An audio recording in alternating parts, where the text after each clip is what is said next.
Okay, so we're recording now.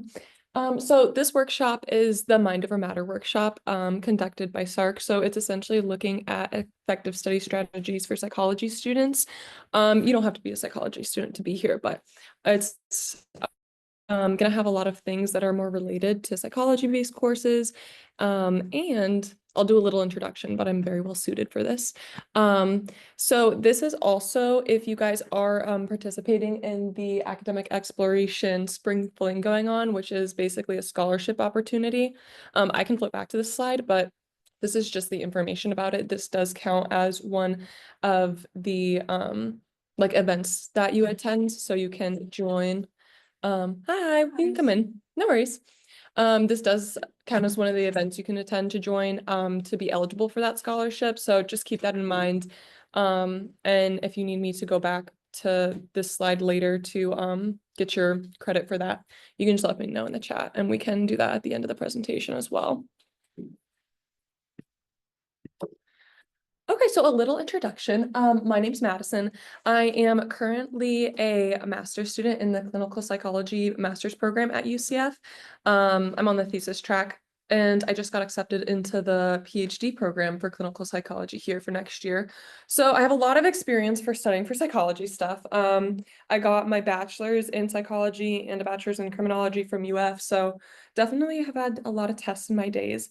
And I just actually did my midterm for my child psychology course today. So throughout this, I'm kind of going to be explaining a lot of things related to the general study process, a timeline for studying, and then also how to effectively use your study guide to get like the best benefits out of it going into a test. So this is kind of just like the overview of what we're going to be doing. It's going to start with what SARC has to offer, and then we'll quickly go over like the 5 stages of studying. And then I think some more important things is creating a studying timeline as well as effective study habits, and then going into memorizing and understanding how to use the study guide, and then some UCF resources. So SARC Services, that's basically the Student Academic Resource Center we have on campus. It's actually right next door, so TCH 117. The main areas that we have include peer tutoring, supplemental instruction, academic consulting and engagement, and then academic success workshops, which are essentially what these are going on right now. But peer tutoring, for psychology students, honestly, it would be more related to the prereqs that you guys have to do, because there's in the past been maybe like one offer for like general psych, but they don't have many regarding psychology courses, just because they cater more towards high drop, fail, or withdraw courses. So that's typically the STEM courses. So that would be more related to like the biology requirements that you might have to do, or math, things like that. However, if you are on those courses, I highly recommend attending the peer tutoring and SI. It's like no appointment needed. You kind of just drop in, and they range from like 50 minutes to 2-hour sessions. You don't have to show up on time. You kind of just join. It's really nice and relaxed, and they'll also do exam reviews, so that's really good. And then ACE consultation is what I'm the GA for. So these are basically one-on-one sessions with a peer. We have some undergrad and then some graduate students, and you basically kind of just assess your academic needs, what strategies you'd like to learn regarding like studying, test prep, motivation. It's kind of nice to just have like someone that's been through what you're going through to help you out, navigate resources, and build academic strategies with you. So 5 stages of studying is kind of what I like to keep in my mind while I'm studying, and see if I've gone through every stage for kind of like each, sorry, one second, for each thing or concept I'm learning. So, and it moves in a linear fashion. So it starts at study to gather information, and then it moves to study to learn, check for learning, refresh, and improve learning skills. And I'm going to go over these one by one. But this is kind of just like an overall concept that I like to think of to make sure that I'm not trying to like test myself on some questions before I've even learned them, and making sure that I go like in order. So gather information is the first one. So this is kind of your initial phase of studying, and something a lot of people don't realize is that studying starts when you're in the class, taking the notes, taking the lecture material, organizing all that. And this is really important because this is the time that a lot of people in class, like they'll either, let's say don't allow that. Sorry about that. So this is the time like a lot of people will either like go to class, not take notes, or not go to class and just take notes based on like what they get from the slides. And by doing that, we kind of cut out that really important initial phase of learning. So gathering information is the key step. That's like the beginning of your studying process. So then you go to learn the information. Okay, I'm so sorry. I think one of my family members is trying to log in. Um, So learn information is basically where you're like encoding it in your brain. And this is kind of like the classic when people think about for studying. So like a lot of people use mnemonic devices for this. Oh my gosh.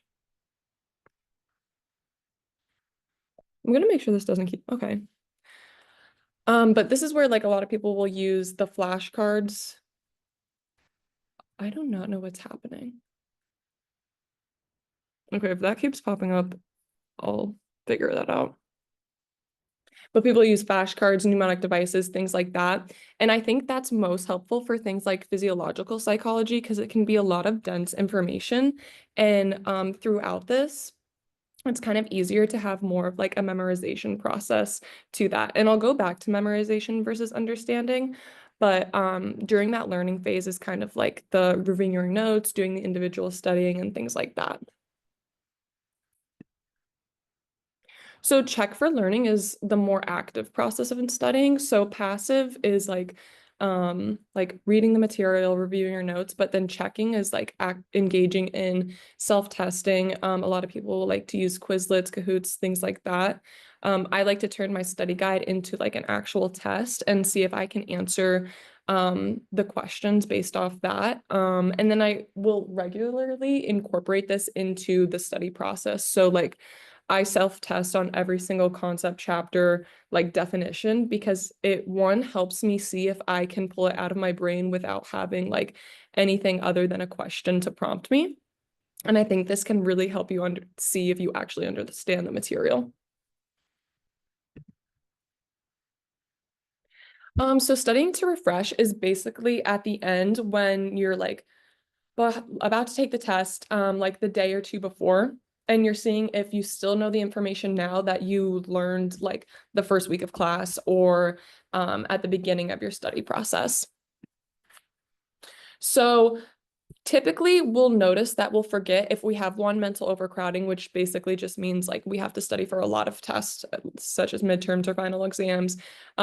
Negative thinking can also impair our ability to remember if we don't learn the material enough, not using the material regularly. And then if there's a difference in changed clues, which we'll talk about later. And then also if there's interference with like what we learn, if there's kind of two opposing pieces of information that don't align with each other. Studying to improve learning. So that's basically using the quizzes that you guys have in the class or even the homework that you do and assignments to help you prepare for the upcoming exam. This can be really helpful because one, it helps you see what the question types will be like, and then also help you see what strategies did you use to do well on that, or what strategies did you use that maybe weren't as good that you can kind of avoid for next time. So this is something I think is really important, and it's developing a study schedule. A lot of the times when I have consultations with students, the first thing that they won't know is kind of like when to study, or they'll only start studying. You can come in. They'll only start studying like a couple days before. So I like to kind of present like the study schedule to help them break it down. So in general, how I like to conceptualize every test I've ever taken is that I give myself 1 week leading up to the test. This actually started with my cognitive psychology professor. He would give a week off, which is actually really nice. But he would give a week off where we didn't learn any additional content, and he would give us that week to study. And he said that students learn best based on space studying, and he provided that so we could do our best in that. So I kind of took that from my undergrad and continued that throughout my career, and it's worked best for me. And when other people implement this, they say it works really well for them. So what you'll want to do is essentially break down all of the material that you have to study within specific days. So if you look here, you'll see that even if you have like 8 chapters to study, on Monday, and we're assuming like the test is the next Monday based on this, on Monday, you'll only want to look at chapters 1 and 2. So if you have a lot and it becomes really overwhelming, you can take that Monday and be like, I literally have nothing to focus on except these first 2 chapters. And then you do the same thing for Tuesday, except for chapters 3 and 4. And I'm going to go through the process of like what you do with each chapter, but kind of just using it as this conceptualization, I think helps it, one, make it a lot less overwhelming. And then it also helps you address everything that you need to get done so that you're sure that like you're not skipping specific material. And then for time frames, I personally usually will do like 2 hours a day. But if there's something like a lot easier, like, for example, I would take like Spanish courses in undergrad, and those kind of the tests were easier for me. So I would probably do like 20, 30 minutes a day of studying, and that's it. And that worked for me, but I still did that every day because you need that repetition to be able to access that information on the test day.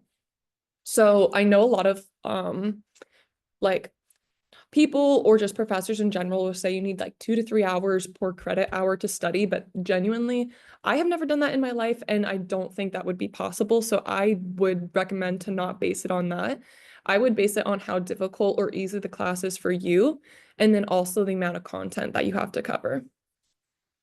Another thing is varying the study activities you had. So like I was talking about earlier, the passive part of studying is kind of reading your textbook, rereading your notes, and things like that. And then the active part is actively engaging with the materials. So reviewing by self-testing, using flashcards, completing Quizlet, stuff like that. So you'll want to make sure that you're doing both of these throughout your studying. And then also incorporate study breaks, because if you don't plan those study breaks, the breaks will find you, and then they can kind of throw off your plan for the day. So typically, I personally I like to study for a little bit longer. So I'll usually do an hour, and then I'll give myself a 15-minute break. 10 to 15-minute break. Some people will do like the Pomodoro method, which basically just means study for 30 minutes and then take a 5-minute break. And that can be really helpful, especially if you see yourself kind of getting more distracted, because then you'll know, okay, I just need these 30 minutes to focus, and then I get a 5-minute break to do whatever, and then 30 minutes on, 5 minutes off. So that can be helpful too if you like don't have as much motivation. So, okay, I know at first looks this can be really overwhelming, but I think it's a good visual. Um, so even if you don't have like a regular planner or calendar, that's completely fine. The idea is kind of to just break up your study time so that there is specific time each day to study. So essentially, if you look over like on the right here, you can see that this person blocked about an hour and a half, or actually like 2.5 hours every day to study and like eat dinner and study. But they also planned their other things around that too. So like their work life, attending their other classes that they have, like doing errands, watching TV, things like that. So this one, I like this example because it shows the space studying. And then also it shows that they're maintaining the other important aspects of their life without just studying like the entire day or 2 days before the exam. I would say if you don't have a planner or calendar, you don't need to do anything crazy like this, but you could do something as simple as use the Outlook calendar in that's associated with your student email. So I just want to show that real quick because some students don't even know it's like a thing. If you go to your email here, this is just my logged in email. I click the calendar on the left-hand side, and it'll bring you to your calendar. and you can schedule events here and you can schedule like when you're going to do it. I usually will put in like my specific study time. I actually think that's like in my calendar from yesterday. Yeah, this is like the study time that I had to study for my exam. I actually studied much longer than that, but it's kind of just an example of how you can use the calendar to your benefit.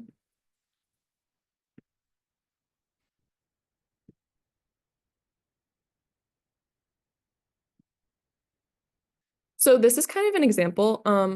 Yeah, it leads into the activity we're gonna do. So I'm just gonna go into the little activity. So for everyone on Zoom, I'm gonna post it in the chat there. You can download that and it'll be fillable through, it's on the second page of that little packet. For you guys, there's two of them just because like I think for more room.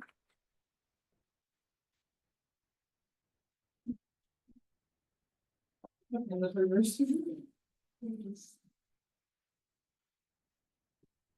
So essentially the activity here is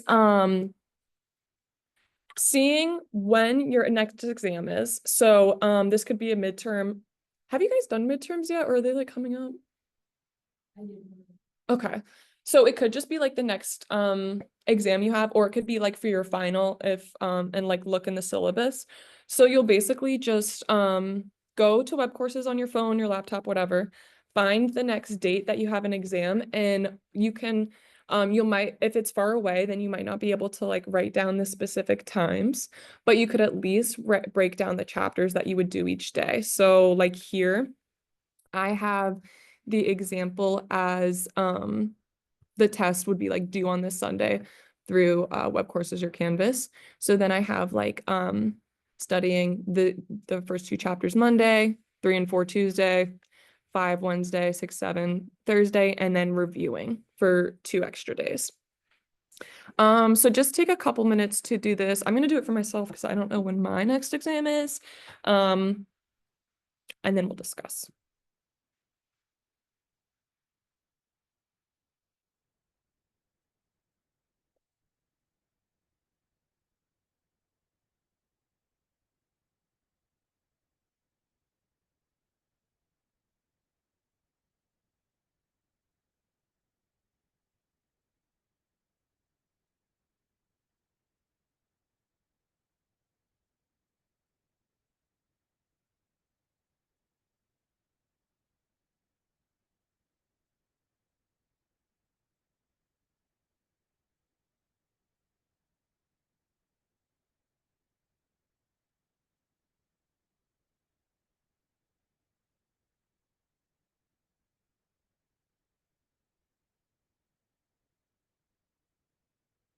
Oh, I'm sorry. I should have asked you guys if you had writing utensils.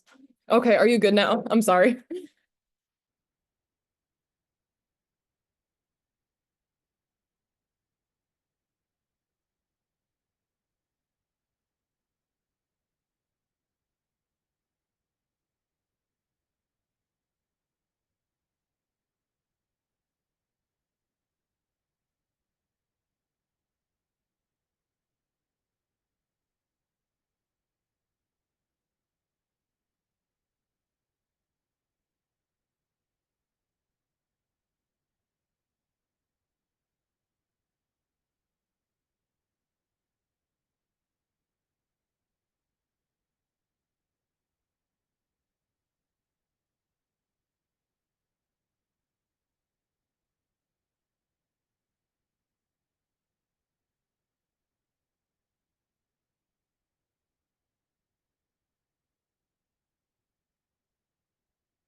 Okay, I'm gonna give a couple more minutes. No worries if you guys aren't done. You can like keep working on them as I talk or anything like that.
Okay, so like I said, if you guys want to finish those at home or while I talk, completely fine.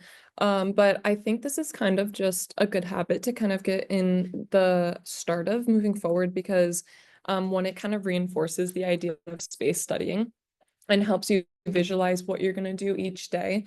And for me, that helps me feel a lot less overwhelmed. And I like to do it ahead of time. So like now I just checked that the next exam I have is on like April 24th, which is like over a month away, which is pretty good. But at least now I know that date in general. So I know like a week before that to start studying for it and what content will generally be on it. So the next two slides are kind of just some effective study habits that I think a lot of people don't necessarily realize are that important. And they also help contribute to you continuing to study and stay motivated. So one is your study environment. This is really affects one, how distracted you are from with studying. So for example, if you're studying in somewhere like your living room and you have three roommates, I say that because I have three roommates, that can be an area where you're easily distracted. Like people will be talking around you or they might talk to you. So even though you're there studying for like 2 or 3 hours, you won't have kind of the same, I would say, effectiveness or same level of studying that you would have if you use those 2 to 3 hours studying in like your bedroom or um like the library or something like that. The bedroom is also like, I think it's a good study environment, especially if you have privacy, but just make sure you're not studying on the bed because that can really easily make you fall asleep. I did that a lot in high school and it really wasn't the best. So try to kind of separate the area where you hang out and socialize from the area where you study. And then another thing is limiting distractions. I really popped off with this yesterday because I like my phone was literally just standing next to me. I had it on do not disturb, but the amount of times I would pick it up just out of habit and look at it. So you'll really want to put your phone or things that other types of distractions away, like in another room, in your backpack or something where it's at least out of sight. So you can kind of avoid spending even those like extra seconds being distracted or like just naturally picking up your phone or checking your messages on your laptop. And then preparing your environment before time. So this means like getting every single thing that you'll need to study prepared. So like water, a snack, if you get cold, get like a sweatshirt, all like open the PDFs you need for your reading material, lectures, all of that before you actually start studying. Because if you kind of have little things like, oh, I need to go get this textbook or I need to go through like the slides and find the lecture for like chapter one, and then all of that time can really add up. So you kind of just want to prepare ahead of time so you're not taking out time from like your overall like 2 hours or hour and 30 minutes or anything like that. So all the time that you are studying is actual studying. And then just be comfy when you're studying because that'll help you stay in kind of the study zone. I know if I was wearing like jeans like I am right now, like I could not sit there for 2 hours straight and study. So I try to make myself as comfortable as possible. And then like we were doing, kind of plan your study time. I talked about scheduling breaks, but plan your study time through any sort of means a week ahead. And then also incorporate the breaks so that you're not like an hour into your studying and then you feel like, oh my gosh, I have to take like an hour break now. I didn't take a break yet. So whatever break kind of works best for you. So this is the memorizing versus understanding portion. And I think this is when I was like a freshman in my general psych class, this is really what got me. I didn't get a terrible grade on the test, but I definitely didn't do as good as I could have because I relied on a lot of memorization techniques like I did in high school that aren't necessarily as good for a lot of more complex material, especially when you get into the higher level courses of psychology. So at its core, memorizing is really just committing a single piece of information or a bunch of different little pieces of information to your brain for later recall without actually understanding the deeper meaning behind it or how it relates to other types of information. And typically when you're memorizing, it's very short term. However, understanding is truly grasping what the meaning of the concept is, also how it can be applied in different contexts, relationships, and there's a lot more critical thinking that goes into this. So by nature, it's kept in a longer term memory. And that's what's going to be more useful for one, exams in general, and then also if a final exam is cumulative, and then also just in life, especially if you want to do anything like with psychology moving forward, college is kind of the time to actually like learn the information. So it's more helpful to have understanding instead of memorizing.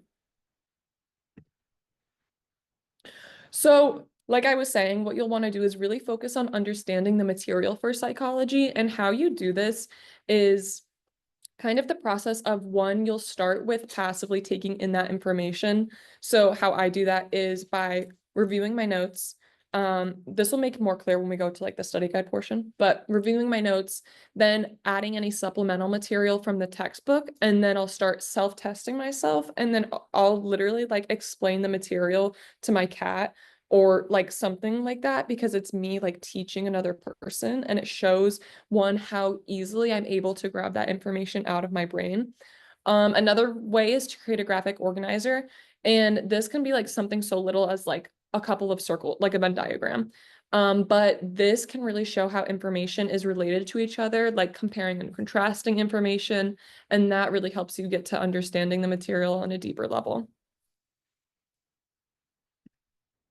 So these are some techniques that I use for one, making sure I'm actually understanding. So one is active learning, like I was talking about earlier. So being able to summarize a concept in your own words rather than just saying it word for word, like verbatim from what you read from the textbook or from what the teacher put on the slide. Questioning the material. So when there's kind of a definition or a general concept present, kind of question it, be like, one, what is this related to other areas of psychology? What's kind of the big picture behind this concept? Things like that. And then like teaching others or just imagine you're teaching someone else can really be helpful. Then also breaking down complex concepts into smaller pieces, make it a lot more manageable. So there's like a general like overall concept. I'm trying to think of an example. So like with cognitive psychology, if I'm trying to learn about long-term memory, I'm not just gonna be like, okay, long-term memory. I'm gonna break it down into like one, how is long-term memory different from short-term memory? What's the definition? Things like that. Asking why and how. So this would actually, when I was like in a math class or something, and like if I was trying to explain it to someone and they'd ask me like why, I'd be like, I have no idea. I don't know why. So seeing if with like the concepts you're learning, you can figure out like why does this happen? How does this process work? It can make you realize like how much one you know about it if you need to learn more about it, and then it can also make it more meaningful to yourself. And then teaching what you learned, which I think is the most helpful. And another way I like to think of it is like teach it to someone as if they were five and see if you can explain it in a way like that, because then it'll show that you're actually knowing what these big words mean and you can like reframe it to a more simplistic manner. So an example here for understanding would be like, and the difference between memorizing and understanding would be if we're talking about the mere exposure effect. This is like something that I was taught in my general psychology course, and they'll provide you with the definition. So it's basically just a cognitive bias where individuals prefer things that they're more familiar with, even if they don't realize that. So if I'm memorizing this, sure, I could memorize this word for word, but if I get a question that asks me to apply this to a context, it's going to be a lot more difficult for me to be able to do that if all I'm doing is memorizing the definition. So what I do to make sure I understand, I'll learn the definition, and then also I'll learn kind of the background about it. So one, was there anything related to the lecture or in the textbook about where this came from? What kind of research evidence was present from the lecture textbook to support that? Is there any articles out there? I'm not going to look for those articles myself, but if it's in the text or if the teacher provided it, then I'll make sure I know it. And then can I provide an example of it? So for this, I remember freshman year, how I remember it is if there was two people looking at like a painting of Mona Lisa and then a painting of an unknown artist, chances are they're going to like the painting of Mona Lisa more because they have developed, like they've interacted more with Mona Lisa rather than like this random art piece they've never seen. So that was my kind of level to better understand it and the way I would explain it to someone else. And it shows that it can be applied in different contexts. So like with art or something like that. Okay, so this is how to use your study guide. Have you guys found that you typically get study guides from professors or no? No. Okay, so then I kind of, what I'll do is make my own study guide. So I'll go through each, which that's sad, they don't do study guides. Mine was like hit or miss if I would get a study guide or not. But I'll go through kind of the chapters and see what are the general overviews, like anything that's like the theme of a section or like a subheading or stuff, I would make sure to include that. And then that would be like my study guide. And I would usually do that on like my first day. And then that's how I could like help break down what I'm gonna do each day. So an example of this would be like be like here. This is actually like a study guide I got from my professor for the test I just did, but this could easily be taken from the textbook that I have for this class as well. So like this historical developments, that was a section of my textbook. Intervention, another section. Um, so if you guys aren't given a study guide, then I highly recommend making your own or just seeing what the names of certain sections in the PowerPoints are and then pull it based off that. So kind of thinking after you've created this study guide or kind of have the general ideas of what you're going to study, you want to think about how you're going to study based on it. So this is kind of the general process I was alluding to earlier. So I will go one by one. So like instead of just being like, okay, I need to study all this at once. First, I'm studying important historical developments for child therapy.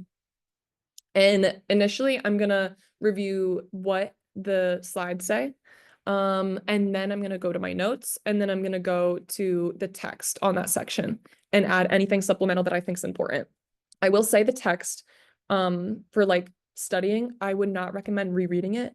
If you haven't read it in the first place, I highly recommend just skimming it and seeing if there's anything important that you think you need to pick out from it.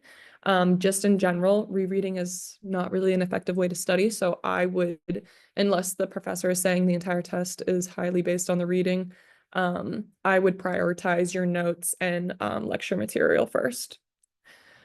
So what I was saying earlier is you review the information passively and then pair it with some sort of active engagement, and then you repeat it until you know you've mastered that content.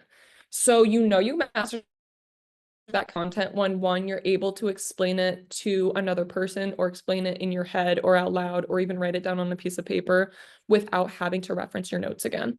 So I want to show you an example of this. Honestly, this was such perfect timing since I just finished studying for my exam. So I have like a little folder I'll use here on Google just to put all of what I'm using for my exam together. So here is the study guide that I made with like my notes attached to it. So I compile it. So this was like the area important intralegal issues. And then just for the historical developments, I added each part from the slides. And then this is also compiled from my notebooks and things. And then I'm making sure that I can have the gist of it before I move on to the next one. Obviously, I don't have all of this memorized word for word. However, I have a general understanding, and then I'll move on to the next one. So kind of going throughout this process, and this is also kind of shows why you need that week to dedicate to studying, because it is kind of like an intensive and long process, but